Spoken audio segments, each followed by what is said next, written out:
The strange signal came on a Tuesday. It buzzed through the communication systems of the International Space Station Neil Armstrong, disrupting the usual chatter between Earth and the orbiting crew.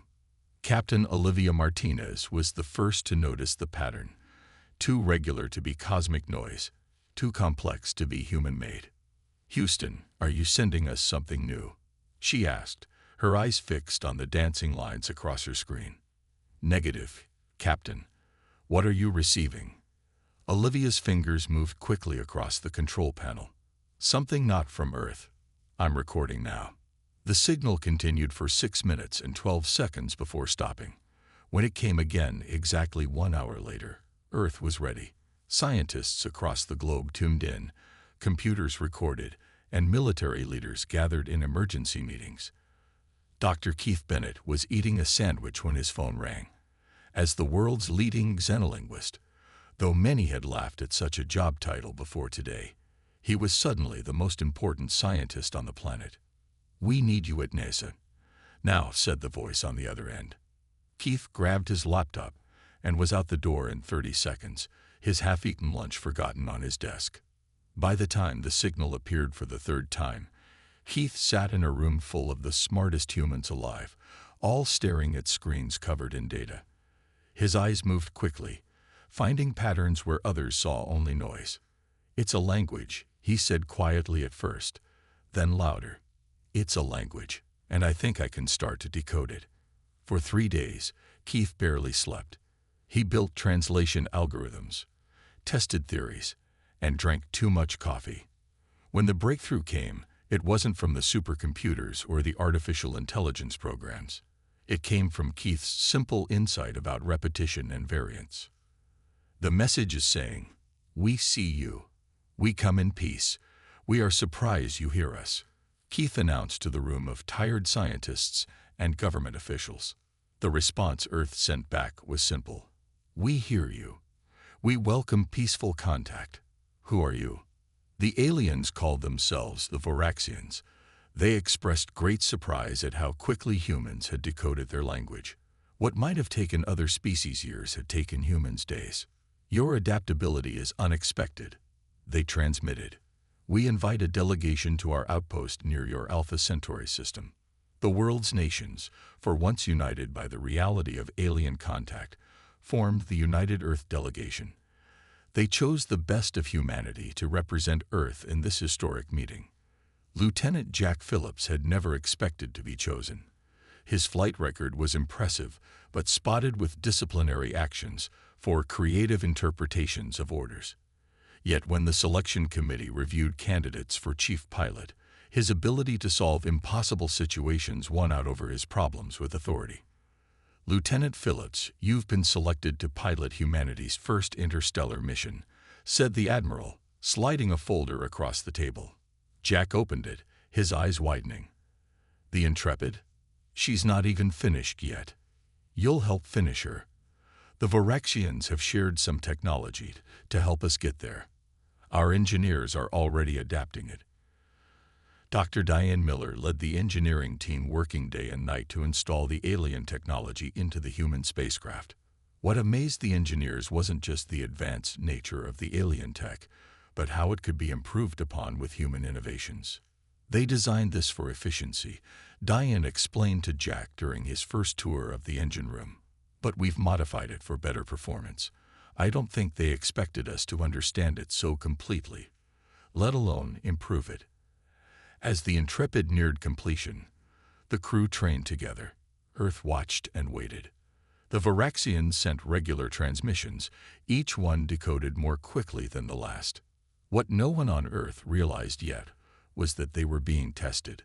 The aliens had expected primitives, but found something else entirely.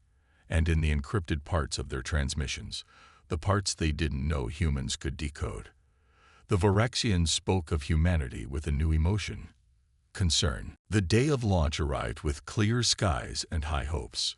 The crew of the Intrepid stood in a line as the world's cameras captured their faces for history books not yet written. Lieutenant Jack Phillips looked calm, though his heart raced under his uniform. Next to him, Dr. Samantha Wright adjusted her glasses and tried not to think about being the first xenobiologist to meet actual aliens. "Are you nervous?" she whispered to Jack. "Terrified," he replied with a smile. "But don't tell anyone." The rest of the crew maintained their own calm facades. Professor Alan Garcia, the physicist whose theories had helped adapt the alien technology, kept checking his tablet for last-minute calculations. Commander Eric Nelson stood rigid, years of military discipline evident in his posture. Kelly Foster, the diplomatic specialist chosen for her remarkable ability to find common ground in impossible situations, was already mentally preparing for first contact. After the speeches and ceremonies, they boarded the Intrepid. Jack settled into the pilot's chair, his hands moving across controls that merged human design with alien concepts. "All systems check complete," he announced. "We are go for launch." The countdown echoed through the ship. When they reached zero, the new engines hummed rather than roared. The Intrepid rose smoothly from Earth, accelerating faster than any human vessel before it, yet the crew felt only a gentle pressure pushing them back in their seats. "Dr. Miller's modifications are working perfectly," Professor Garcia said, watching the readings. "We're already exceeding the Voraxian specifications by 12%. Once they cleared Earth's atmosphere, Jack activated the faster-than-light drive. The stars outside stretched into lines, then swirled into a tunnel of light as the Intrepid broke physics as humans had once understood it. They were on their way to Alpha Centauri, a journey that should have taken decades compressed into days. The crew settled into a routine, each focused on preparing for their meeting with the Voraxians. Dr. Wright studied the biological data sent ahead, trying to understand alien physiology. Professor Garcia analyzed the technology they'd been given, finding patterns and possibilities the aliens hadn't mentioned. It was Commander Nelson who first noticed something odd in the transmissions they continued to receive. "There's more here than they're telling us," he said on the third day, calling the crew to the communication center. "I've been running the messages through different filters, and there's an encrypted layer." Kelly Foster frowned. "That doesn't seem like the action of a completely open and peaceful contact." With Professor Garcia's help, they managed to decode portions of the hidden messages. What they found troubled everyone. "They're evaluating us," Jack said, reading the translated text. "Like we're specimens in a lab." One message was particularly clear. "Human adaptation rate exceeds projections. Recommend additional testing before concordat exposure." "What's the concordat?" Dr. Wright asked. "I think we're about to meet more than just the Voraxians," Kelly replied. As they discussed this discovery, Kelly received an unexpected direct transmission from their Voraxian contact, a being called Zorth. Unlike the formal messages they'd received before, this one seemed hurried, almost personal. "Your quick understanding surprises us. There is much you are not told. The others watch. Be careful with your abilities. Some fear what they do not expect." The crew debated what to do with this information. Commander Nelson suggested aborting the mission and returning to Earth with what they'd learned. "We can't turn back now," Jack argued. "This might be humanity's only chance to join whatever this concordat is." Kelly agreed. "If they're testing us, let's show them what humans can do when challenged." Dr. Wright and Professor Garcia sided with continuing the mission. Commander Nelson reluctantly agreed, but insisted on preparing defensive measures. As the Intrepid approached the Voraxian outpost, they were surprised to see not one alien station, but a massive complex teeming with ships of various designs. "I count at least 12 different construction styles," Professor Garcia said as they approached. "I don't think this is just a Voraxian outpost." On the main screen, a transmission appeared. The alien face wasn't Voraxian. It had 6 eyes arranged in a circle and spoke with a voice that seemed to come from multiple sources at once. "Human vessel Intrepid, you are cleared for docking at the Galactic Concordat Evaluation Station. Your probationary assessment begins now." The Intrepid docked with a gentle thud. Through the viewports, the human crew stared in wonder at the massive alien station. Ships of various shapes and sizes moved about, each clearly designed by different civilizations with different ideas about space travel. "This is much bigger than we were led to believe," Jack said as he powered down the engines.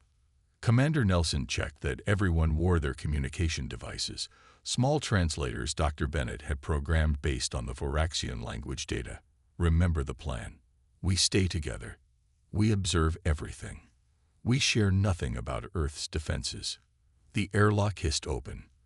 The humans expected to see Voraxians waiting for them. Instead, they faced a delegation of 6 different alien species standing in a half-circle. The Voraxian representative, tall with 4 arms and silvery skin, stood in the center.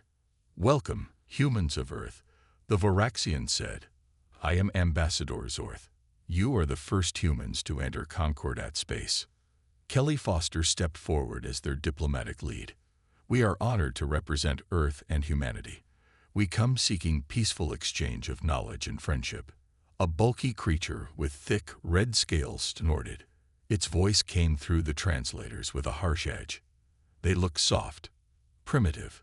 Why are we wasting time on probationary status for them?" Zorth raised a hand. "The Drakari delegation will remember that all species deserve evaluation without prejudice."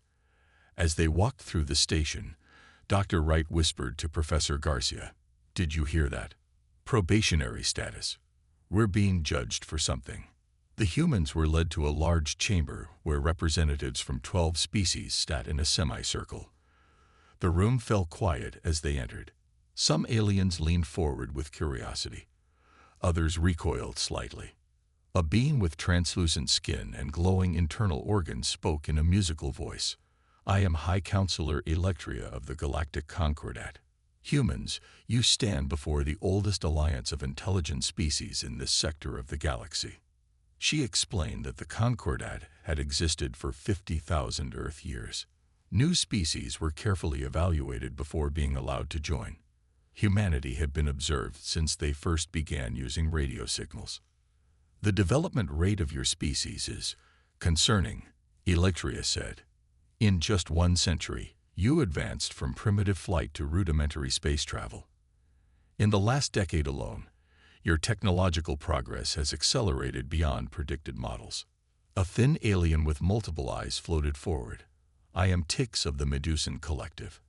Our species is telepathic, yet your minds are chaotic, unpredictable.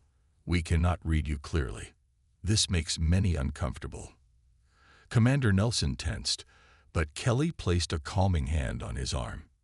"Different doesn't mean dangerous," she replied. "Humanity values its diversity of thought. It drives our innovation." An ancient-looking being with bark-like skin and root-like fingers spoke next. "I am Elder Groven of the Eldari.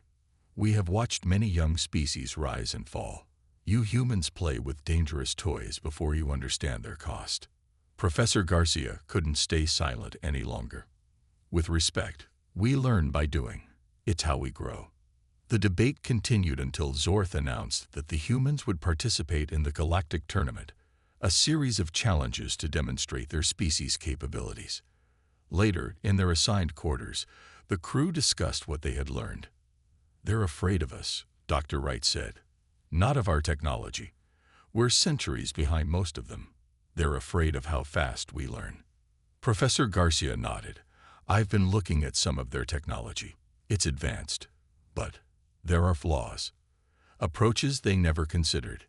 Jack leaned forward. "So what's our play here? How do we prove humanity deserves a place at their table?" Kelly's eyes showed determination. "We show them exactly what they fear, our ability to adapt, to think differently. We use their underestimation to our advantage." Commander Nelson nodded slowly. "We need to be careful. Some of these species clearly don't want us here." As they spoke, a message appeared on their communication screen. The tournament would begin tomorrow. The future of Earth's relationship with the galactic community would depend on their performance. What none of them realized was that the tournament was about much more than membership in the Concordat. Much more. The first day of the galactic tournament started badly for the humans. They gathered with representatives from other species in a vast arena at the center of the station. Each challenge was designed to test different abilities: technological understanding, physical capabilities, and problem-solving skills. In the first test, participants had to repair advanced machinery. The humans stared at devices they had never seen before, while other species worked quickly with familiar technology. "We're at a major disadvantage," Professor Garcia whispered as he turned a strange component in his hands. They'd had centuries to work with this stuff. But slowly, the humans began to find their way. While they couldn't match the speed of the other species, their solution showed creativity that drew curious looks from the judges. The second day brought physical challenges. The Drakari dominated these events with their powerful bodies. Commander Nelson represented the humans, and while he couldn't match the alien strength, his endurance surprised everyone. In a test of survival in varying atmospheric conditions, he outlasted several species thought to be far superior. "How did you continue functioning?" asked a Drakari competitor after Nelson completed a task in a high-gravity environment. "Humans are stubborn," Nelson replied simply, hiding his exhaustion. It was on the third day that things began to change. Lieutenant Jack Phillips took part in a flight simulation challenge. The test used mental controls to pilot a virtual spacecraft through an asteroid field while defending against attacks. Jack had never used mind control technology before, but he adapted quickly.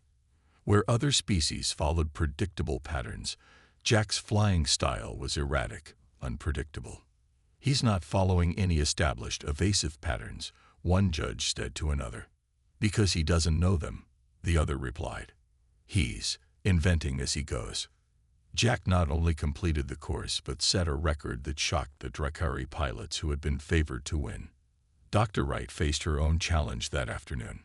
Competitors were presented with an alien disease and asked to find a treatment. While other species relied on standard medical technology, Samantha took a different approach. She combined techniques from multiple disciplines, creating a solution no one had considered.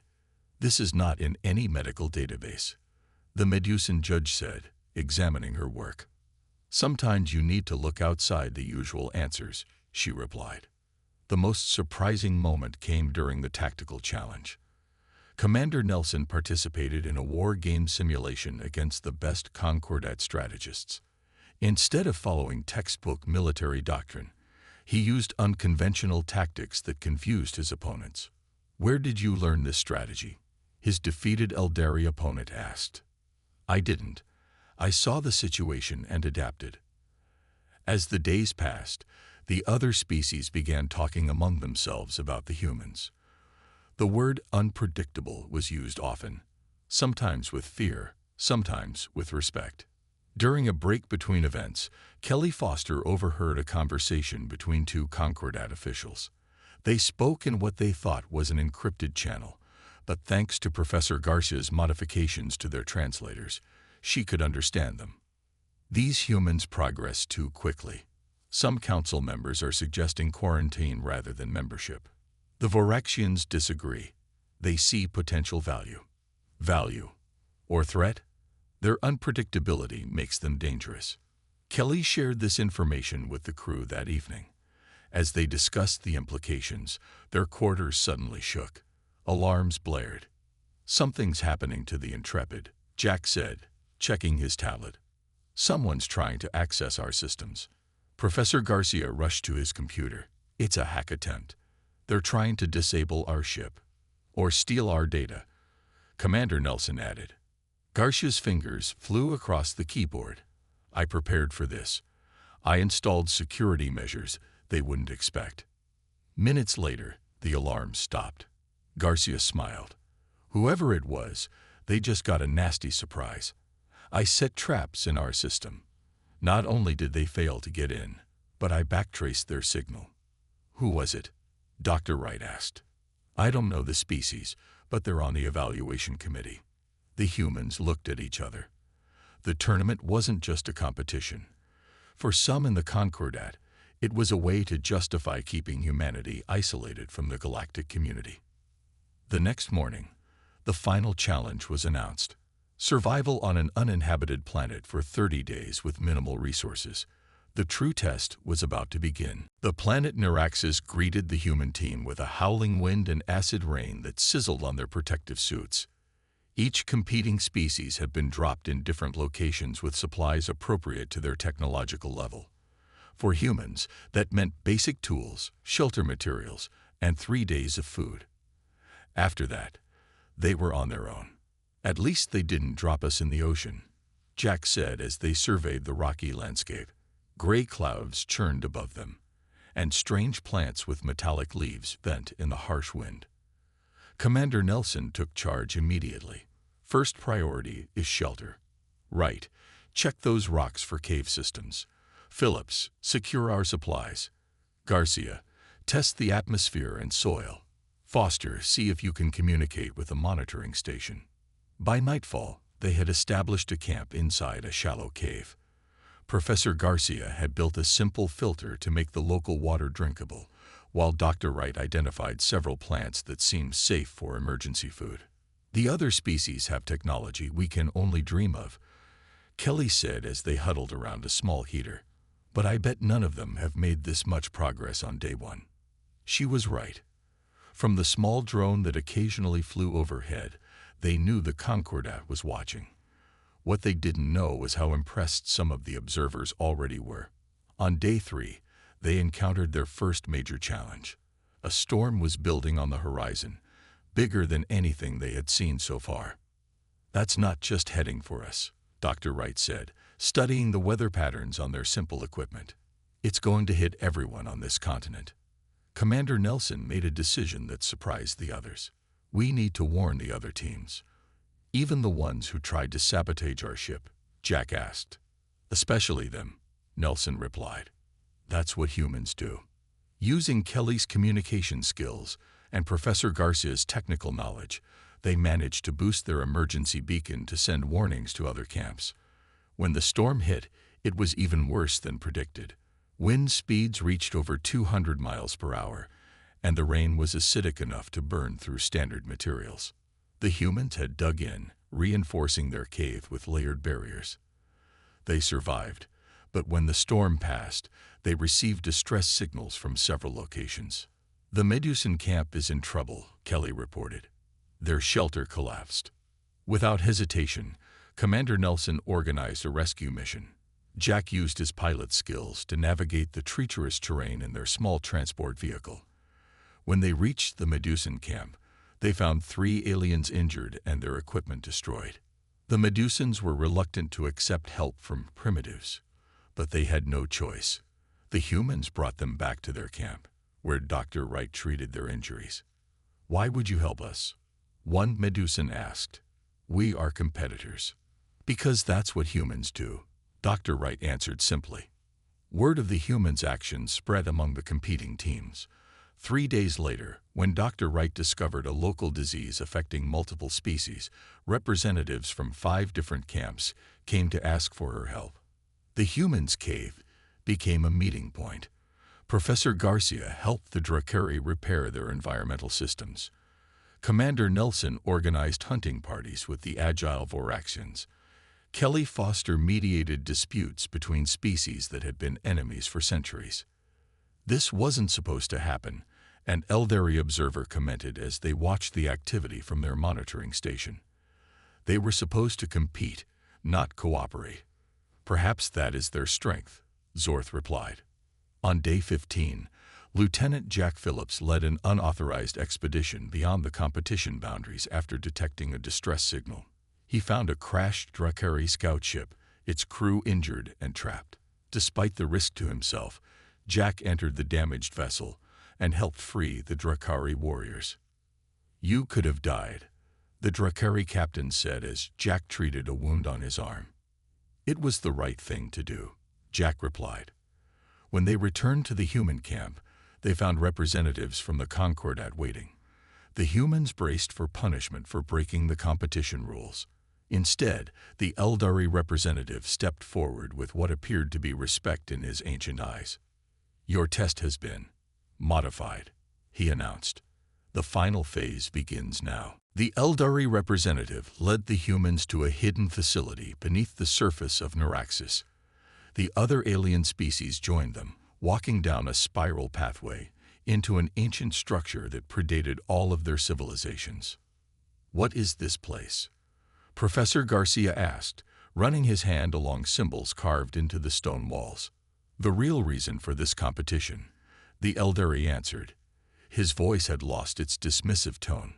"We needed to know if your species has what we need."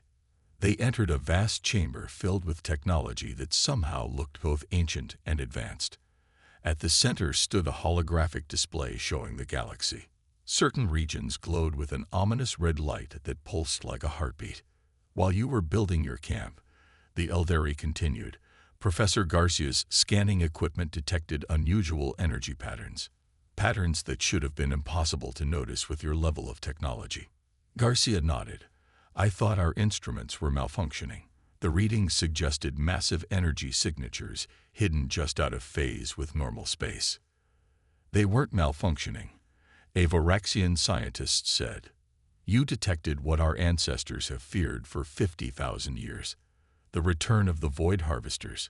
The holographic display zoomed in to show massive shapes moving through the darkness between stars. The aliens explained that every 10,000 years, these ancient entities returned to feed on the energy of inhabited worlds. "The Concordat wasn't formed for trade or exploration," Zorth said quietly. "It was created to defend against the Harvesters." Dr. Wright looked confused. "But why keep this secret?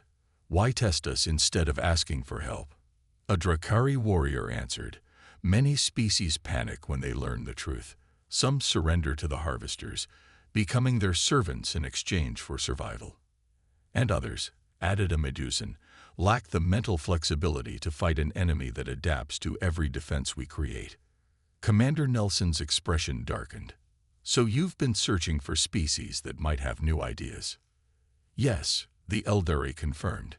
"Our calculations show the Harvesters will return within the next decade, sooner than the normal cycle." Kelly Foster put the pieces together. The tournament wasn't about membership. It was about finding potential saviors. The aliens admitted this was true. For centuries, they had been testing emerging civilizations, hoping to find one with the creativity and adaptability to develop new defenses against the Harvesters. "Your species thinks differently," Zorth said. "You find solutions where we see only problems." Professor Garcia had been studying the data displayed on the ancient screens. According to these readings, the Harvesters adapt to any technology used against them. After 10,000 years, they become immune to previously successful weapons. "Precisely," the Eldari said. "Each cycle, we must develop entirely new defenses." As the implications sank in, Kelly received an urgent message from Earth. Dr. Diane Miller, the engineer who had modified their ship, had been working with the data the Intrepid had sent home. She had already begun developing defensive technologies based on incomplete information about the alien civilizations. "She's combined elements from multiple alien approaches," Kelly explained to the gathered species. "Things no one has tried before." The Concordat representatives were shocked. They hadn't authorized that level of information sharing with Earth. A heated debate broke out among the aliens.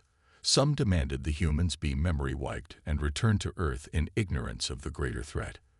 Others recognized humanity's potential value against the Harvesters. "Your species learns too quickly," an ancient Eldari counselor argued. "You adapt too rapidly. You could become a greater threat than the Harvesters themselves. Or we could be your best hope," Commander Nelson countered. The debate might have continued for days, but an alarm sounded throughout the facility. The main screen changed to show a distant region of space where something massive was emerging from a rift. "Impossible," whispered a Voraxian scientist. "They're early. The first scout ships are already here."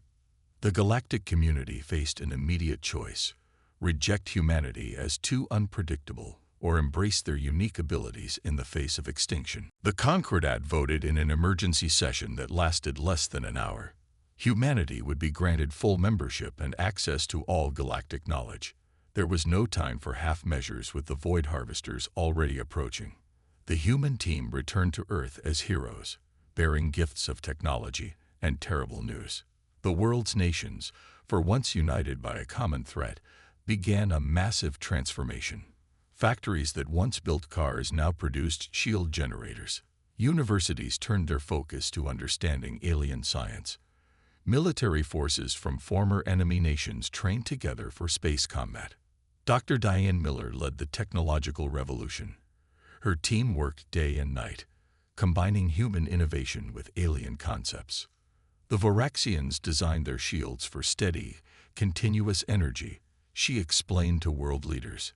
But what if we pulse the shields instead? Create resonance patterns that the harvesters haven't encountered before. Within months, Earth had deployed defenses that had taken other species decades to develop. What amazed the alien observers wasn't just the speed of human advancement, but how they improved upon existing designs. Lieutenant Jack Phillips found himself training pilots from 12 different species. The Drakari warriors he had rescued became his strongest allies. "Forget what you know about formation flying," Jack told them. "The harvesters expect that. We need to be unpredictable, adaptive, like a flock of birds changing direction instantly when threatened." Dr. Wright worked with alien biologists to develop countermeasures against the biological weapons the harvesters had used in previous cycles. Her approach combined elements from human medicine, Voraxian biochemistry, and Medusan mental techniques. "They adapt to our defenses," she said. "So we need defenses that adapt to them, faster than they can respond." Commander Nelson took charge of a multi-species defense force. His unconventional tactics earned respect, even from the ancient Eldari military leaders who had fought the harvesters for thousands of years. "In previous cycles, we fought as separate species," Nelson told his diverse troops. "This time, we fight as one galaxy." Kelly Foster became the voice of unity, forging diplomatic alliances with species that had been enemies for centuries. Her skill at finding common ground turned potential conflicts into partnerships. Professor Garcia made perhaps the most significant contribution. Using data from all known harvester appearances, he created a predictive model that pinpointed where they would strike next. "They follow patterns they don't even recognize," he explained to the Concordat Council. "With this model, we can be waiting for them instead of reacting." When the first harvester scout ships entered the solar system, Earth was ready. The battle was brief but intense. Human ships darted between the massive alien vessels, their tactics confusing the ancient intelligence that guided the harvesters. The main harvester fleet arrived a month later, expecting to find scout data on a primitive world ripe for harvesting. Instead, they faced a united galactic force led by humans. The final battle raged across the solar system. Harvester weapons that had destroyed civilizations in previous cycles met shields designed by Dr. Miller that adapted and grew stronger with each attack. Commander Nelson's forces struck from unexpected vectors, using Professor Garcia's predictions to be one step ahead. When it was over, the remains of the harvester fleet retreated into deep space. For the first time in 50,000 years, the void harvesters had been decisively defeated. In the aftermath, Kelly Foster stood before the Galactic Concordat as Earth's first official ambassador. "We came to you as strangers," she said. "You tested us, you challenged us, and ultimately, you underestimated us. But together, we have accomplished what none of us could do alone." The Eldari High Counselor, who had once dismissed humans as children playing with dangerous toys, bowed his ancient head in respect. "For 50,000 years, we have waited for a species that could turn the tide," he said. "We did not expect it to be you. We did not expect your adaptation, your creativity, your willingness to cooperate even with those who doubted you. The galaxy has entered a new era, and humanity has shown us the way."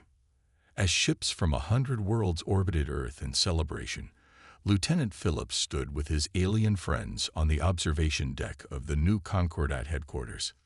"What do we do now?" asked a young Voraxian pilot. Jack smiled. "Now we show you what humanity can really do when we're not saving the galaxy."